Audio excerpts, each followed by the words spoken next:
Blood pressure. Water flows with a higher pressure when you connect a tube to a pump set operating in your field or house.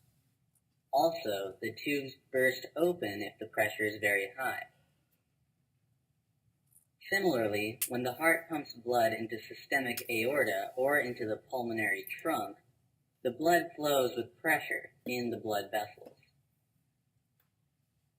The pressure with which the blood flows in the blood vessels is called the blood pressure, usually called BP. Arteries receive blood from the heart, so blood pressure is higher in the arteries.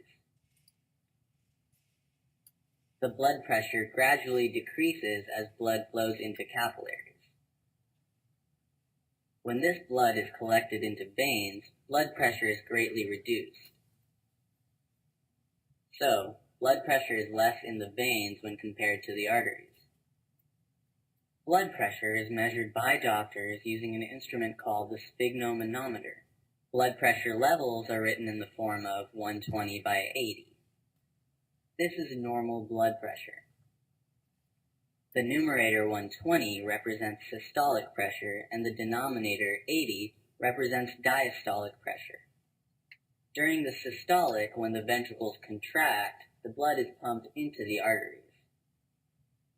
So the blood pressure in the arteries increases immediately after the systolic. This rise in the blood pressure in the arteries is called the systolic pressure.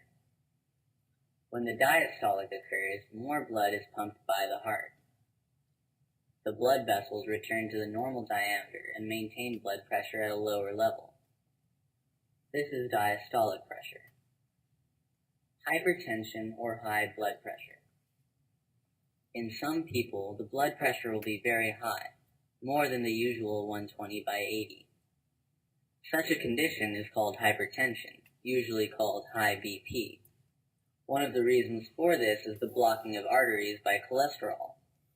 Constant stress and strain for a long time, improper functioning of kidneys, smoking, and alcohol consumption are also the reasons for hypertension. This condition, if not treated for a long time, may also lead to other health problems, and it may lead to the death of the person. Diet control, moderate exercise, and avoiding stress, smoking, and alcohol consumption, as well as taking appropriate medicines, will help to control this problem.